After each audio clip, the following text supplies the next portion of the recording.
주보 둘째 페이지 좌측 상단 위에 있습니다. 찾았으면 다 같이 합독하십니다. 시작. 나나 내 형제들이나 종자들이나 나를 따라 파수하는 사람들이나 우리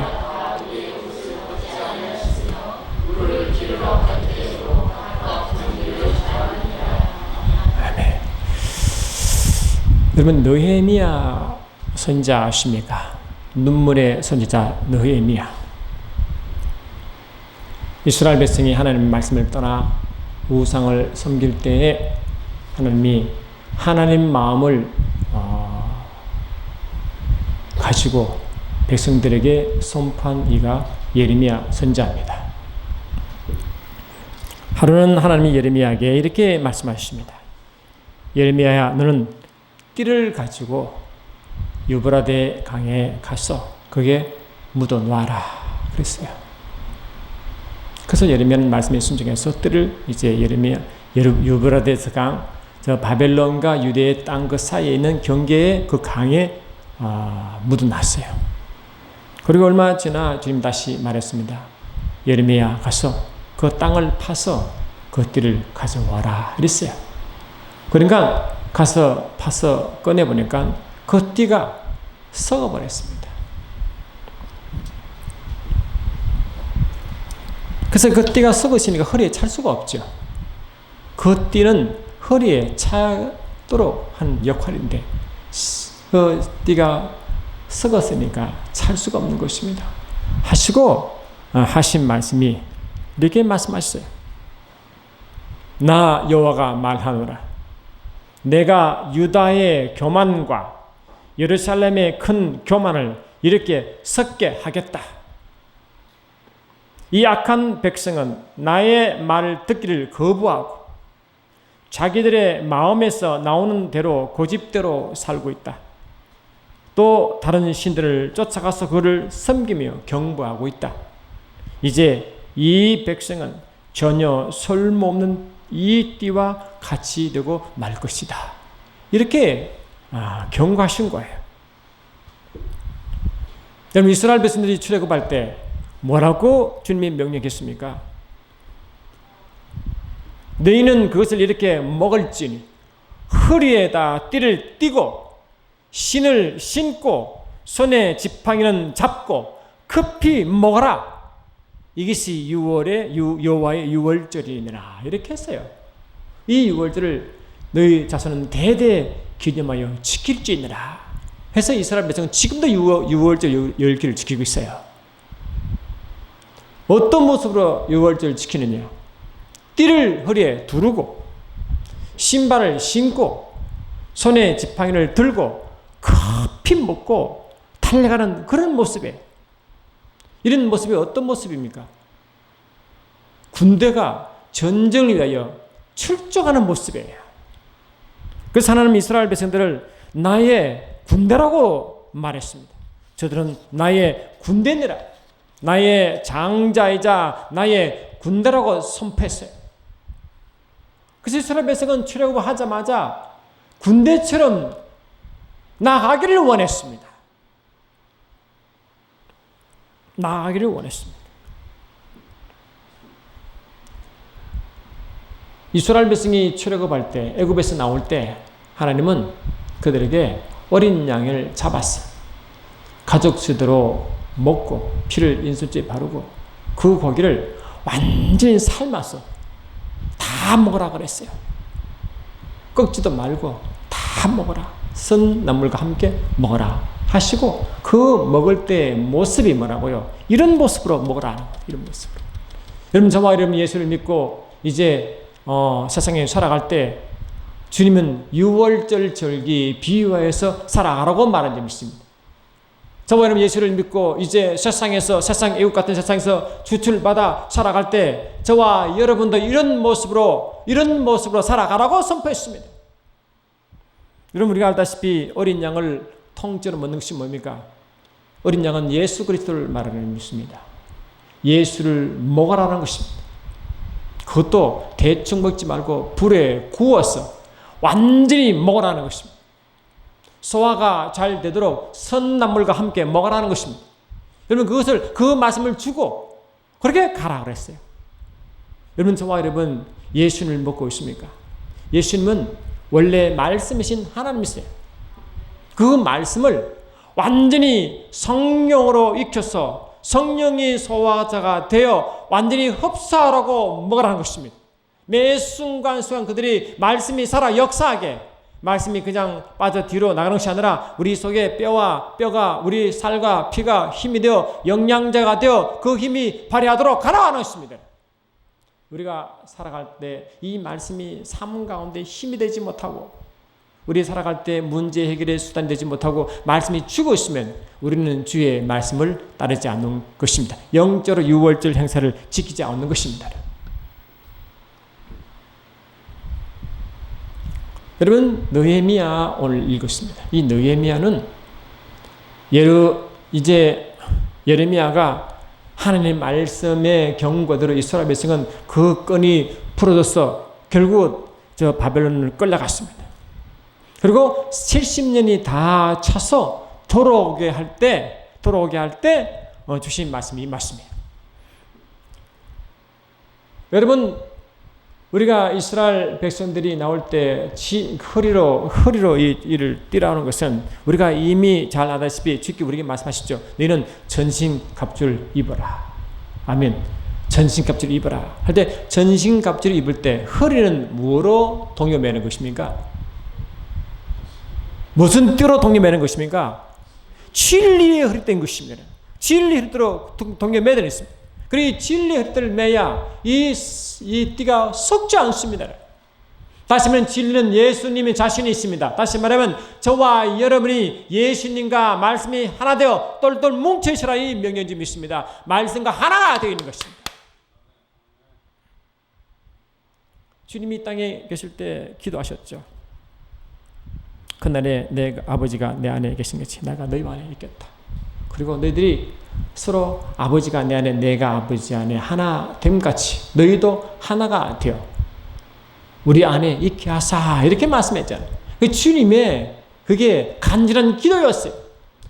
그 기도는 출애굽 당시에 주님이 이스라엘 백성들에게 선포할 말씀과 동일한 것입니다. 이 백성을 광야에 나가게 하라. 그들이 광야에 나가게 하라. 그래서 그 광야에 나가서 나를 섬기고 나를 섬겨라. 나의 절기를 지켜라 말했잖아요. 그래서 그들은 하나님의 말씀대로 절기를 지켰습니다. 그래 하나님의 말씀대로 제사로 하나님을 섬겼습니다. 그러면 하나님을 섬기고 제사 지니고 절기를 지킬 때 하나님의 형식을 말하는 것입니까? 근본 뜻을 알고 지켜라는 것입니까? 그 근본 뜻이 뭡니까? 근본 뜻이 뭡니까? 우리가 하나님을 제사 지내고 예배할 때 예배의 목적이 뭐라고 생각하십니까? 저와 여러분이 매일매일 우리 육을 복종시키고 산 제물을 되어 주께 나아가라 할 때 그래서 나아가면 어떻게 하신다는 것입니까? 그렇죠? 그분을 만나는 것입니다. 만나면 우리가 매 순간 살아가도록 역사할 그 진리의 허리띠를 주는 것입니다. 말씀을 주시는 것입니다. 그 말씀으로 우리가 동요 매라는 것입니다. 매 순간 어렵고 힘들 때마다 이 허리띠를 진리로 매라는 것입니다. 전도서에도 말씀 보니까 그렇게 말씀했죠.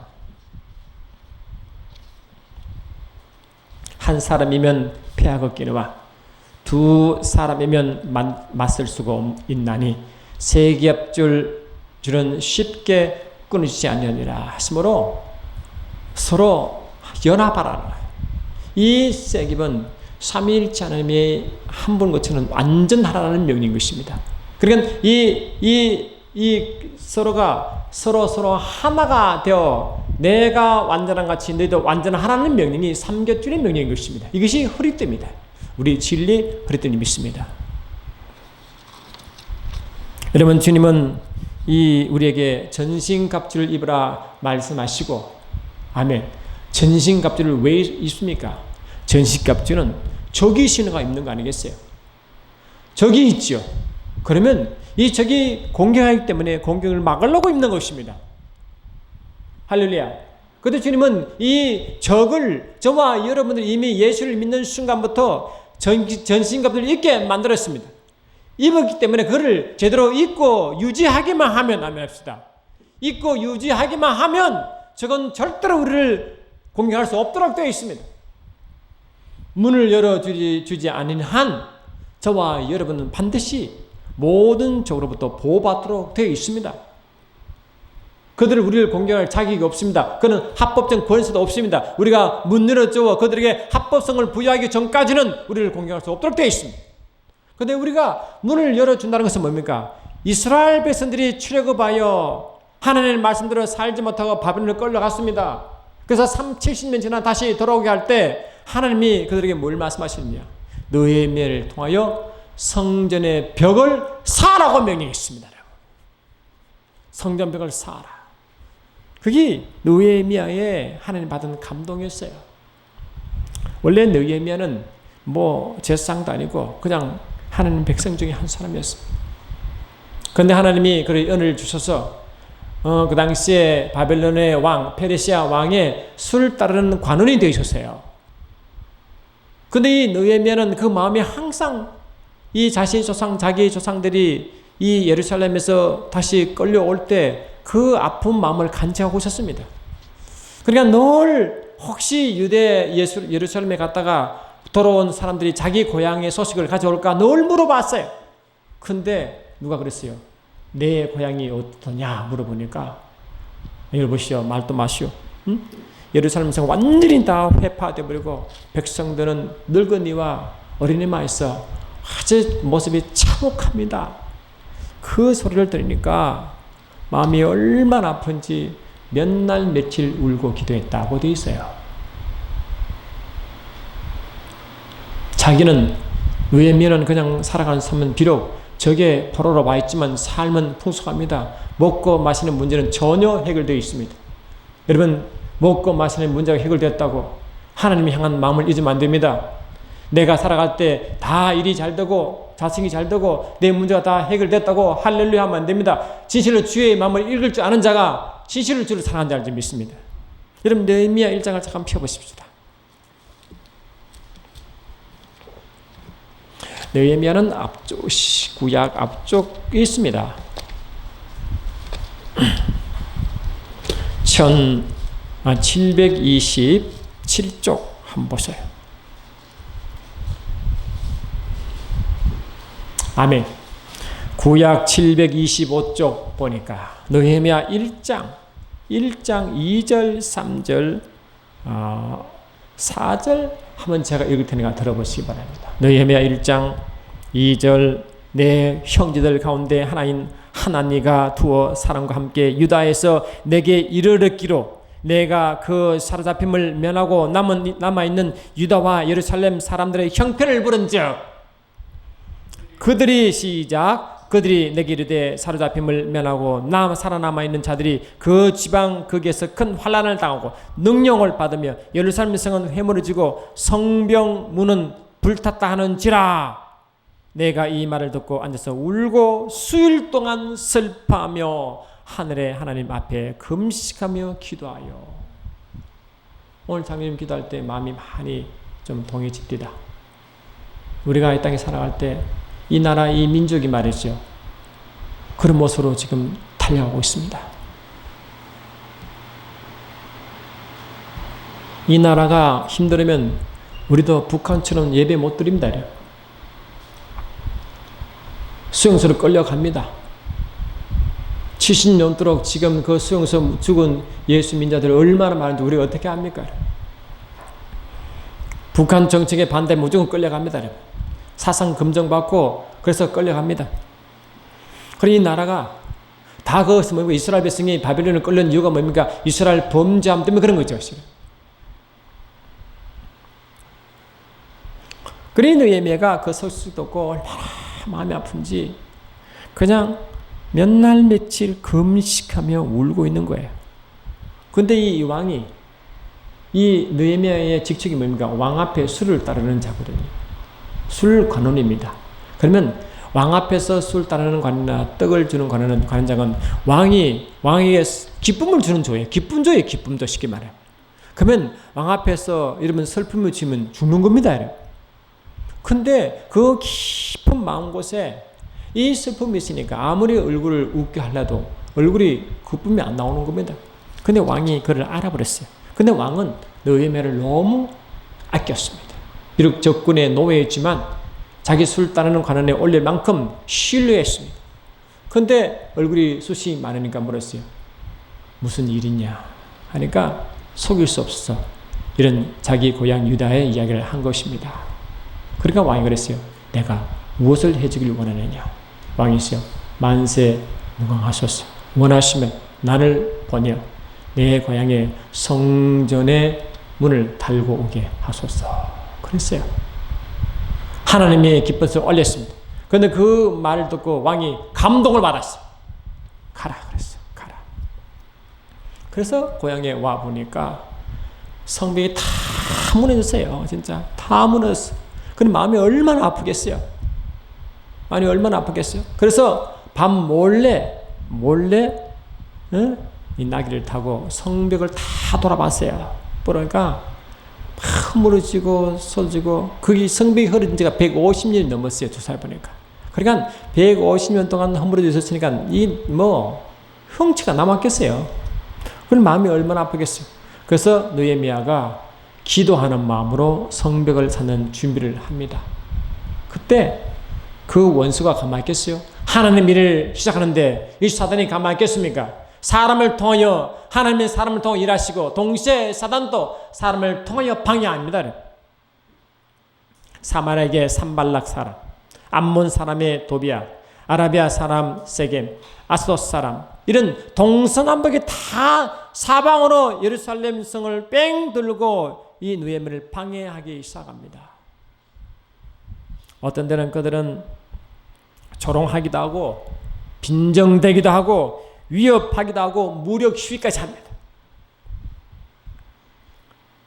내가 왕에게 편지 살 텐데 당신이 이렇게 성벽 사는 것은 이 나라 왕인 당신이 나라 되어 왕을 배반하지라고 반역하는 그런 위조를 써서 상선을 올리려고 조롱하기도 합니다. 위협하기도 합니다.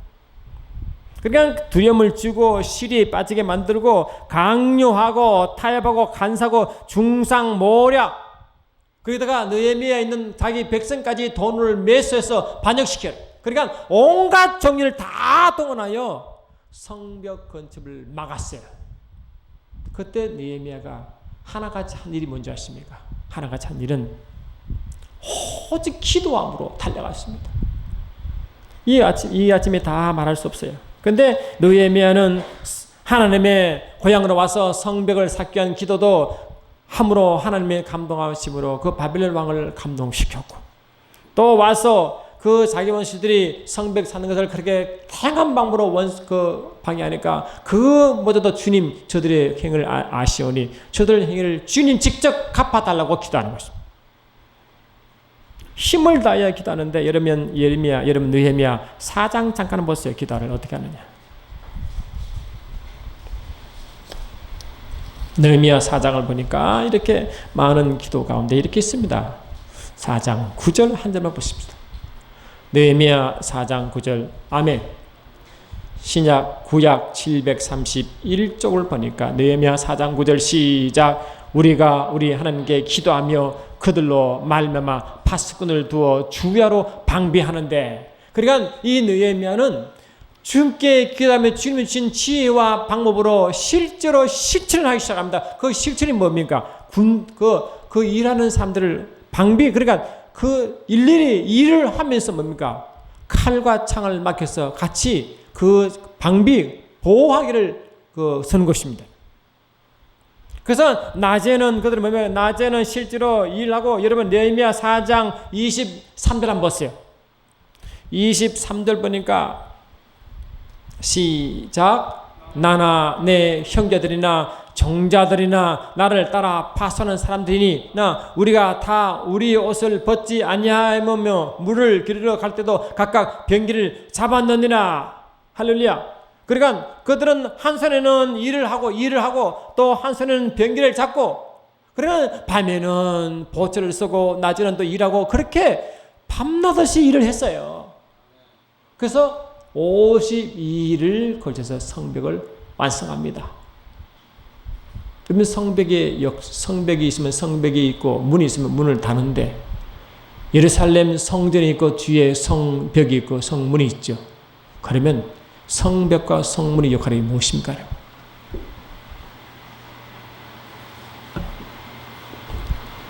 바깥에서 성전 안으로 들어가는 것이죠.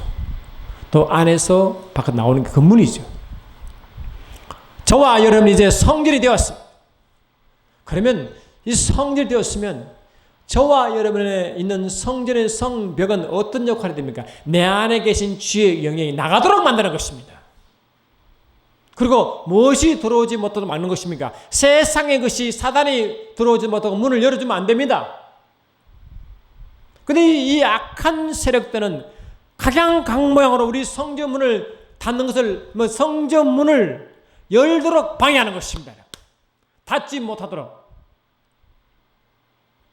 어떤 데는 삶의 위협을 통하여, 어떤 데는 우리를 위협하기도 하고, 강요하기도 하고, 타협하기도 하고, 변절시키기도 하고, 다양한 방법으로 전신갑주의 벽을 헐려고 하는 것입니다.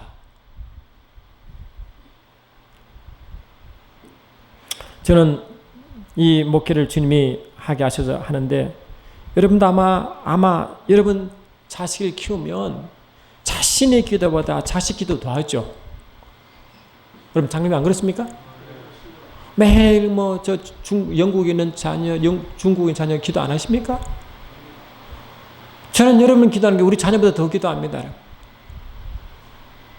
한 주일날 못 오면 왜 못 나오는지, 뭐가 더 어려운지, 돈이 떨어졌는지, 직장을 잃었는지.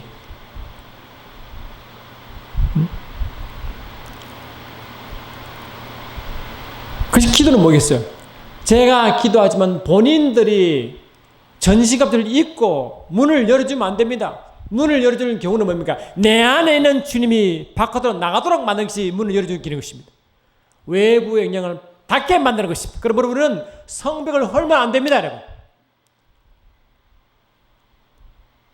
보수해야 됩니다. 내 생각이 잠들면 생각을 닫아야 됩니다.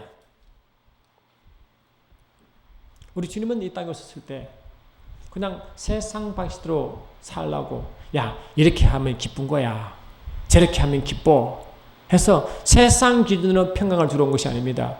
내가 평안을 준 것이 아니라 검을 주러 왔다 그랬어요. 검을 주러 오신 거예요. 여러분 검이 무엇입니까? 전쟁하는 거죠. 전쟁 무기 주신 거 아니에요. 그리고 우리 주님 우리 보고 말씀하시기를 전쟁하라. 왜? 우리가 군대이기 때문에. 우리가 이스라엘 백성의 여호와의 군대이지 우리가 그리스도의 군사이기 때문에 전쟁하라는 것입니다. 이 영적 전투죠. 할렐루야. 영적 전투죠. 그러면 영적 전투를 하려면 검이 필요한 것입니다. 그 검이 뭡니까? 말씀해 주십니다. 우리가 매 순간순간 세상에 이기려면 이 말씀이 없으면 죽습니다. 적에 패배합니다. 예수님이 이 땅에 오셔서 30세가 되어 처음으로 자기를 보내신 하나님 아버지 일을 시작할 때 뭘 했습니까? 광야로 나아가서 시험을 일부러 받으셨죠. 왜 광야에 누가 있습니까? 시험하는 자가 있습니다. 시험하는 자. 시험하는 자 마귀가 다양한 방법으로 예수를 공격합니다.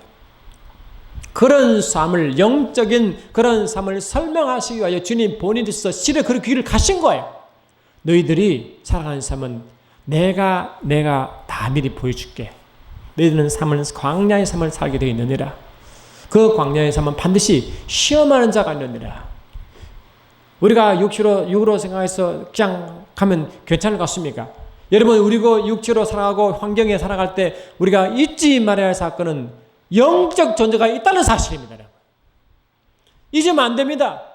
있는 순간 우리의 이 성벽이 흐려지는 것입니다. 만약에 우리가 화를 막 냅니다. 그러면 화낼 수 있죠. 근데 화를 내되 분을 내되 해를 짓지 않도록 해라. 해가 넘어가지 않도록 하라. 그러면 해가 넘어가도록 하지 말라는 건 뭐예요? 영적 원리가 있으니 손해보지 말라는 거 아니에요. 아, 그래 안 그래요, 여러분? 그러면 화를 내고 분을 내고 화를 내고 또 딱 계속 지나가면 문을 확 열어줘서 사단이 공격한다는 것입니다. 그럼 결국 누가 손해입니까? 본인이 손해인 것입니다. 우리가 영적으로 무지하면 첫 번째로 본인이 손해입니다. 말씀이 깊이 먹고 말씀 깊이 아는 것 첫 번째 내게 유익한 것입니다. 그러니까 말씀을 깊이 알지 못하고 말씀의 깊은 세계를 알지 못하면 근본적으로 뭡니까? 본인의 손해인 것입니다. 깊이 알수록 내게 유익한 것입니다. 이해하십니까?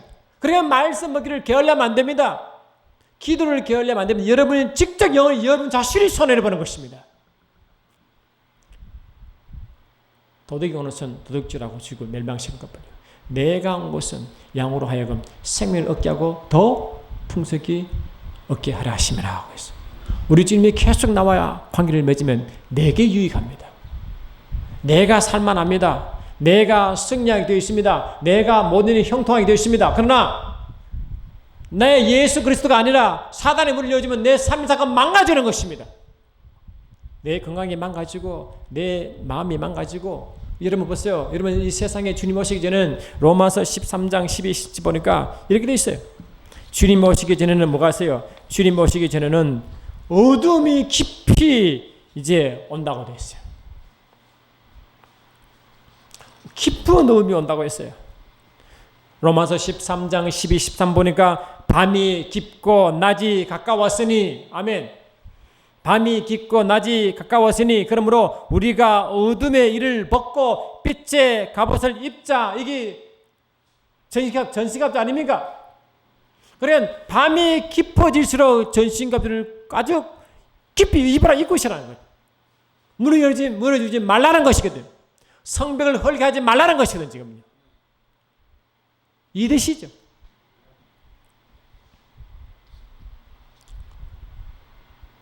그러니까 우리가 영적 원리를 모르면 나도 모르게 성벽을 더 헐게 만드는 것입니다. 문을 자꾸 열어버리는 것입니다. 문을 열어주면 열릴 만큼 저와 여러분은 손해보게 되어 있습니다. 그걸 깨달아야 주를 잊지 않습니다. 그걸 깨달으셔야 주를 떠나지 않습니다. 그를 깨달아서 주의 임재 매 안에 거합니다. 그를 깨닫는 자만이 말씀 안에 가는 줄 믿습니다. 그를 모르는 자는 말씀 떠나는 것입니다. 임재를 떠나는 것입니다. 그러면 결국이 본인이 손해인 것입니다.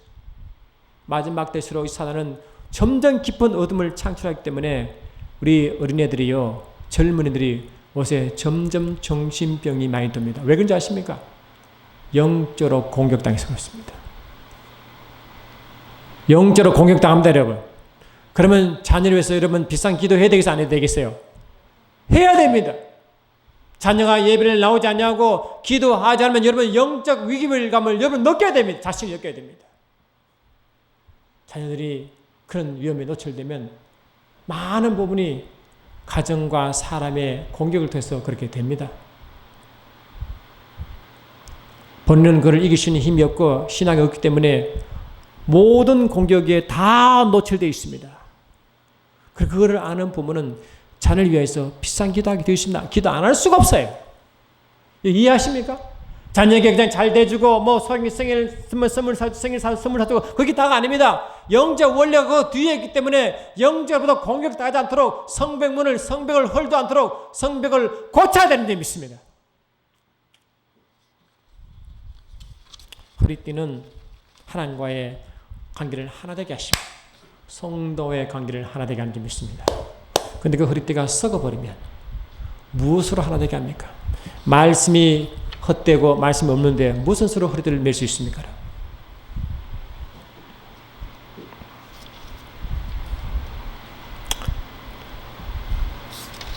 여러분 이제 주님이 오실 때가 다 되면 우리는 우리의 최고 희망이 뭡니까? 소망이 예수님이 오실 때 예수님이 혼인잔치에 참여하는 것이죠. 그 참여하지 못하면 우리 헛것입니다. 고린도 15장에도 뭡니까? 이 소망이 우리 그 부활된 소망이 없으면 우리는 그 우리 믿음이 헛것이라고 했어요. 그래서 우리의 최고 희망은 뭡니까? 우리의 최고의 소망은 주님 재림 때 부활하여 주님의 혼인잔치에 들어가는 것입니다. 거기에 들어가지 못하면 우리는 망하는 것입니다. 마태복음 25장 보십시오.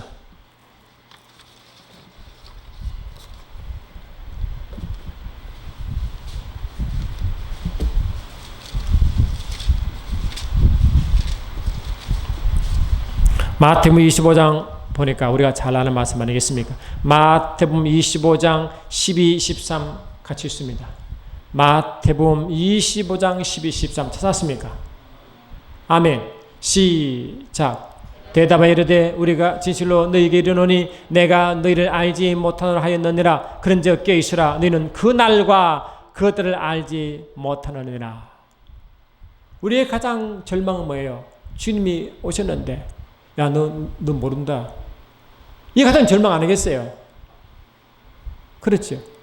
제가 이게 신선도 있을 때는 벽에다가 막 온데 말씀으로 다 도배해놨어요. 도배. 쫙 도배. 여기 와서 좀 하려고 하니까 아이 목사님 너무 촌스럽다고 하지 말라 해가지고 밑에다 해놨어. 좀 했으면 좋겠는데 막 잔뜩부터 들어오면 그냥 말씀 잠시 하도록 그냥 돌아보면 점심 말씀 여기도 그림 저기도 그림 쫙 전부 그림.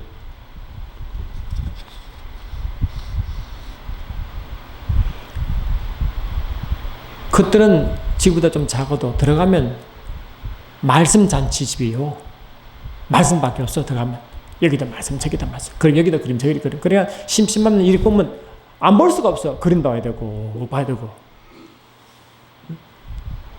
우리 주에도 보면 말씀이 보여야 되고 주의 영적 그림이 나타나야 되는데 세상 바라보는 불평 불만 뭐 이게 잔뜩 있으면 그걸로 정신이 뺏깁니다. 안 뺏길 수가 없어요.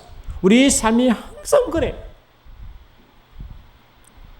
근데 주님이 그렇게 사는 부류와 그렇지 않은 부류가 뭡니까? 열처녀 비유 아니에요. 열처녀 비유 그죠? 열처녀 비유. 모양은 비슷해요. 그런데 모양은 비슷한데 진작 언제 그 믿음의 증가 발휘되느냐? 주님이 딱 오셨어. 그 호림 자리에 들어가는 자는 진짜 백이고 못 들어가면 뭔가 쭉쭉이 나가거든 지금요. 둘 다 신랑을 기다리고 있었고 둘 다 등을 가지고 있었어요. 등이 말씀이라고 배웠죠. 주의 말씀은 내 길의 등이요 내 길의 내 발의 등이요 내 길의 빛이라고 했잖아요. 그러니까 이 말씀이 등에 둘 다 등을 가지고 있었습니다. 근데 다 가지고 있었는데 진작 주를 만난 부리는 기름을 가진 부리만 들어갔어요. 아멘 합시다. 그러면 기름을 가진 부리만 들어간 처녀는 진리 흙들을 맨 자였고 아시겠죠?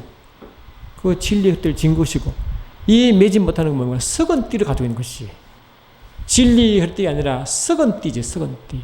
죽어 있는 말씀이죠. 그렇잖아요.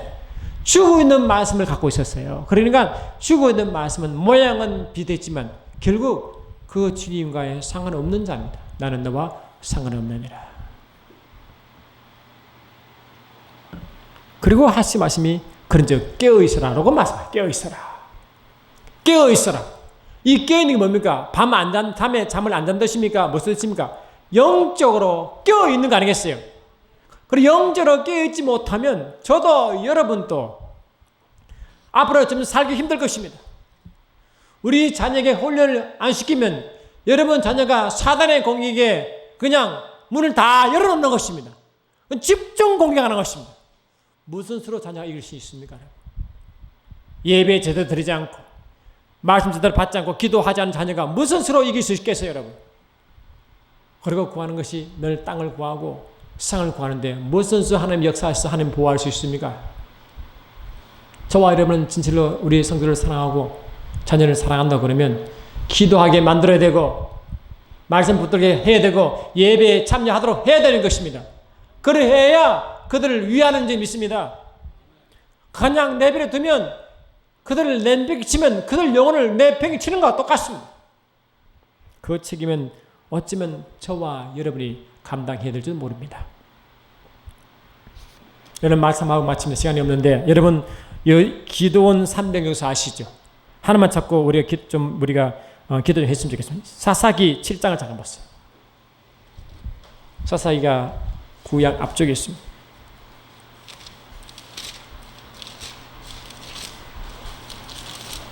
사사기 7장을 보니까 구약 373쪽 사사기 7장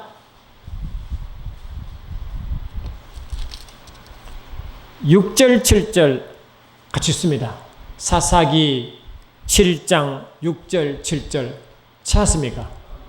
같이 읽습니다. 시작. 손으로 움켜대고 입에 대고 핥는 자의 수는 300명이요 그 외 백성은 다 무릎을 꿇고 물을 마시는지라. 여호와께서 기드온에게 이르시되 내가 이 물을 핥아 먹는 300명으로 너희를 구원하며 미디안을 내 손에 넘겨주리니 남은 백성은 각각 자기 처소로 돌아갈 것이니라.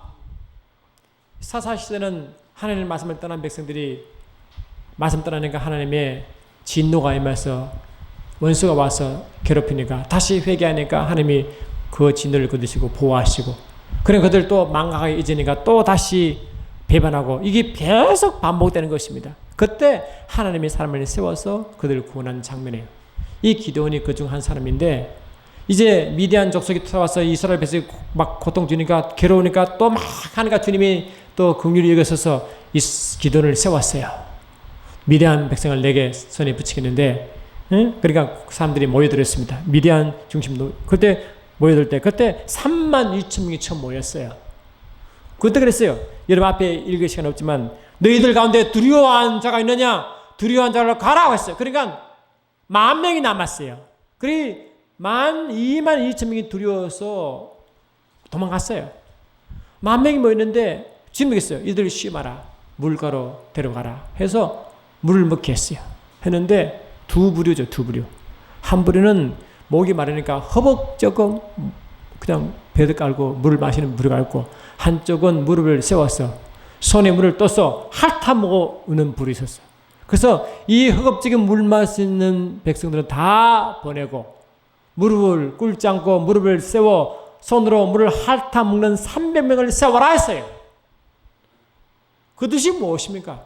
왜 무릎을 꿇지 않고 무릎을 박에 안고 이렇게 무릎을 세워서 손으로 핥아 먹는 거예요? 그죠? 적의 동태를 살피는 거 아니겠어요? 영적 동태를 살펴야 되잖아요. 저와 여러분이 살아갈 때도 적의 동태를 계속 살펴야 되지 않습니까? 살피면서 여러분 삶을 살아가야지, 이 적이 나를 어떻게 공격하는지 그냥 다 풀어놓고 육체를 따라 살아가면 그냥 공격하게 되어 있습니다. 그런 자는 절대 용서가 되지 못합니다. 패배하는 자인데 믿습니다. 이래 공격당하고 저래 공격당하고 군사에게는 커녕 패배자가 되어 그런 자에게 무슨 하나님의 기대를 할 수 있겠습니까? 여러분, 저와 여러분들은 경계의 끈을 놓치면 안 됩니다. 매 순간순간 진리 말씀을 헐대를 메고 전신갑주를 벗으면 안 됩니다. 적이 나를 공격하지 못하도록 그 문을 헐면 안 됩니다. 여러분, 계속 보수해 나가야 됩니다. 내 말을 조심해야 되고 행동을 조심해야 되고, 할렐루야, 말씀이 떠나지 않도록 계속 말씀을 묵상하며 나가야 그래서 사단이 모두 공격을 막을 수 있고 그리스도의 군사로서 달려갈 수 있습니다. 우리 빛날 교인들은 왜 제가 매일매일 밴드에 매일 말씀, 밴드에 매일 큐티 말씀 주시면, 큐티 말씀 보신 분은 괜찮지만 좀 와서 좀 보세요. 보시고 은혜 받으시고, 왜 그날 큐티 말씀 얼마나 좋은지 아시죠? 보시고 새벽 예배 그 말씀 들으시고 기도하면 그날 하루는 복 받습니다. 그리고 복받게 되어 있습니다. 말씀대로 여러분 형통하게 되어 있습니다. 형통하던 이유가 뭔가? 자기 육신대로 살아서 그런 것입니다. 우리 빛날교는 아무리 어렵고 힘들어도 어려울수록 덤과 기름을 준비한 자가 결국 승리한 것이, 여러분 밤이 깊어졌는데 주님 오실 때 주님 밤에 오시거든요. 그러면 이 적의 등태를 살피고 어둠은 빛이 있어야 밝히니까 어둠을 밝히며 어둠을 분별하며 그렇게 승리할 거 아닙니까, 여러분?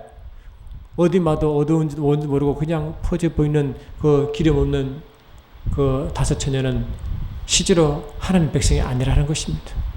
우리가 예수를 믿으시면, 예수를 진실로 믿으면, 성령을 진실로 모시면 그런 삶을 살지 않을 줄 믿습니다.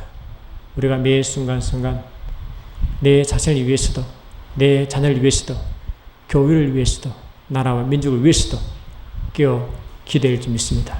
사랑하는 주님, 매 순간순간 경계의 끈을 놓지 않도록 도와주시고 덤과 기름을 준비한 지혜로운 처녀처럼 말씀을 살아 역사하게 하시며, 진실로 적의 경계를 경계하며 기도한 300 용사가 되어 달려가는 그리스도의 군대가 되게 하심을 믿고 선포합니다.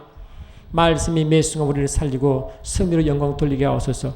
이 나라 이 민족 또한 말씀이 살리게 하옵소서. 예수 이름으로 기도되옵나이다.